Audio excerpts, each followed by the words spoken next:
engine. I invite you until noon. The Vintage Aircraft Association bookstore is still open. Ladies for Liberty CDs are in there. A portion of, if you buy one of those, helps us here in the Vintage Aircraft Association. Also, the Red Barn store is open.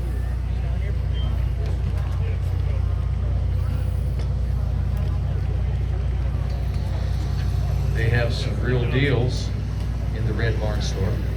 We're just going to keep working on this. We're going to make this engine run for you. In the Red Barn store, we have a little museum.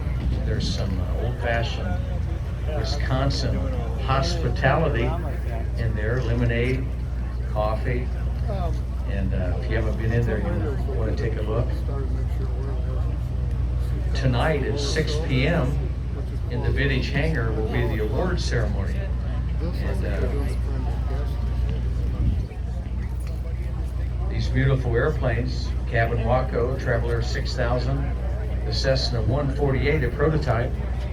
I looked at them this morning. They all have an award winner card on the prop. That means something's going to happen tonight. We don't know what, but something, some sort of award. So we'd invite you to the award ceremony at 6 p.m. right before the night air show. At 6 p.m. here at the Vintage Hangar.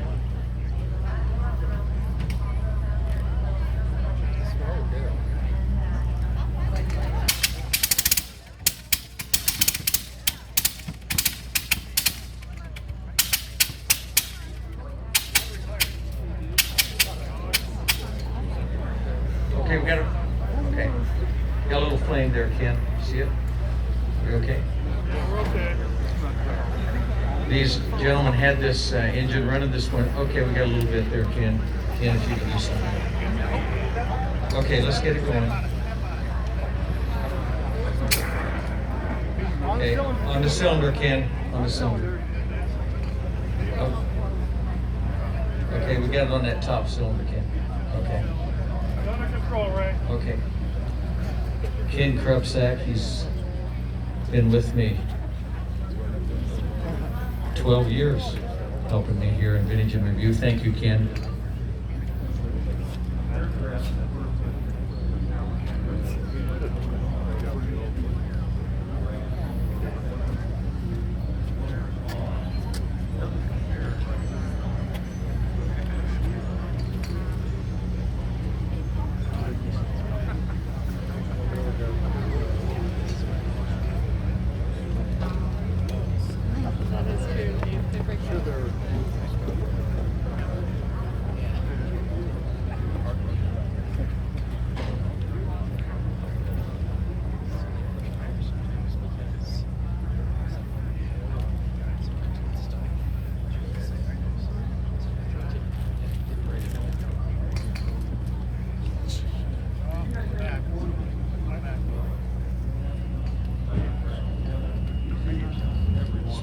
It's been a great year in the Vintage Aircraft Association.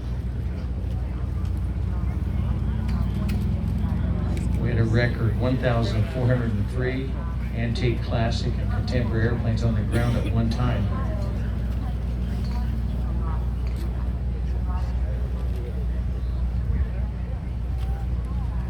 That's huge.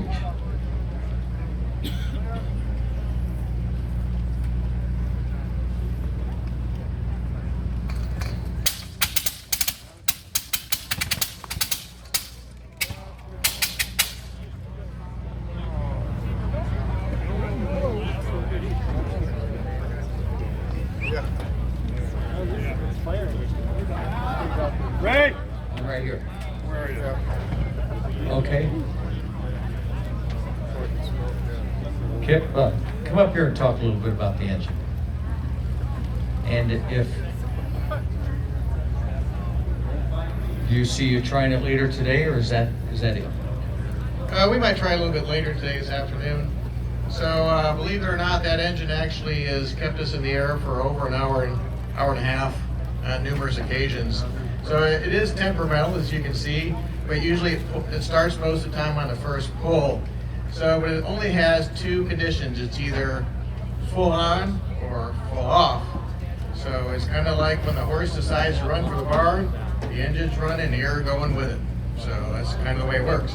Kip, you have flown, and I want you to tell about the airplane. This actual engine has powered an airplane, and you've flown it. When you come back in and land, you don't have a throttle. How do you make it happen? That's exactly correct. There is no throttle, there's no carburetor. Fuel is actually sprayed into the crankcase. So I can control the mixture, the amounts of gas that's throwing into the crankcase, but I have no way of stopping the engine unless I shut off the ignition. So on the stick, there's a little button, it's called the blip button, or a coupe button, and I push that repeatedly and try to slow down the engine so I can land successfully. Actually, just before I land, I usually cut off the fuel entirely and hope that I don't need to make a go-around, because a go-around of this engine is probably more dangerous than going for the landing that you might have not quite got perfect. So this, right. So I can also have another mode where I can turn it to half ignition.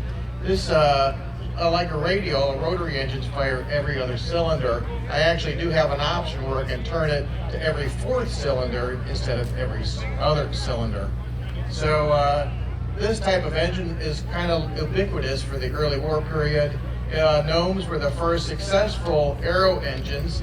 Prior to the earliest Gnomes to come out, most of your aeronautical engines would run for anywhere from 2 minutes to maybe 15 or 20 minutes before they would seize up. They vibrated very bad, they didn't have heavy flywheels, they tended to overheat. When Louis Blériot flew across the English Channel, he actually had to fly for 23 minutes, and the engine actually normally only ran for about 15 to maybe 20 minutes. He just got lucky.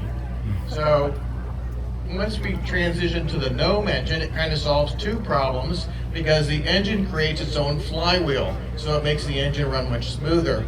The other thing it does with the thin cylinders, it is self-cooling. So you solve the cooling and the balance problem all at the same time. So by the time the Great War rolls around, it's probably the most common engine fitted to aircraft of the time. So if you look at most airplanes during that period, probably 2/3 to 3/4 of them had rotary engines. There's also a real common misconception among rotary engines.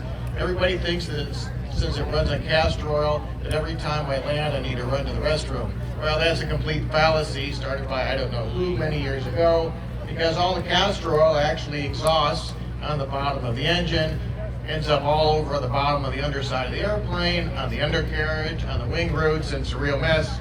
So after we land and we climb out of the cockpit, the first thing I have to make sure is that I don't slip off the wing. So we clean that up immediately before it gets baked on, because once it gets soaked on, it's pretty hard to get off. Kip, tell us where you're from. I'd like you to talk about your partner, Tony, your booth back here. Tony couldn't come this year because of, COVID, and he's from New Zealand. Tell us a little bit about your relationship with him and also the airplane that this has been powering. Sure, so Tony and myself are kind of like peanut butter and jelly. Tony makes the engines in New Zealand, a good friend of mine, and we make stock with airplanes and airplane kits. So we put the two together because we need engines and he needs airplanes, and we fly quite a bit, so we sell a number of different Sopwith models. And the airplane that this actually has gone to is probably the highest time rotary engine airplane currently flying. And I think I hold the endurance record for rotary engines for the last 100 years. Matter of fact, some of those with Bruce on board. I like Bruce because he's light. So I'm from Texas, originally from Michigan. Grew up sitting on my father's lap in airplanes. So I've been flying since I was smaller than these guys, and flown a whole lot of different planes. And I always thought this is what I really wanted to fly. So a number of years ago, I decided I better get serious about it while I still had the age and vitality to do such a thing. So if you want to know what it's like to build early airplanes, you can go by our hangars. Just to the north, our Besino hangar is a reproduction of a World War I mobile hangar, temporary hangar. It is just north of Hangar B. It's really easy to identify. It looks like a MASH mobile unit, whatever. Inside there we have posters, and you can see jigs and such for making aeroplanes. And in addition to that, I'm giving a talk over at the EAA Museum at 1 o'clock in the Vet Theater. And so that's going to be on flying early airplanes. So if you want to know what it's like to walk, chew gum, try to operate a temperamental engine and fly an early aircraft all at the same time, that would be a really good way to find out. It's kind of funny, entertaining, and exciting all at the same time.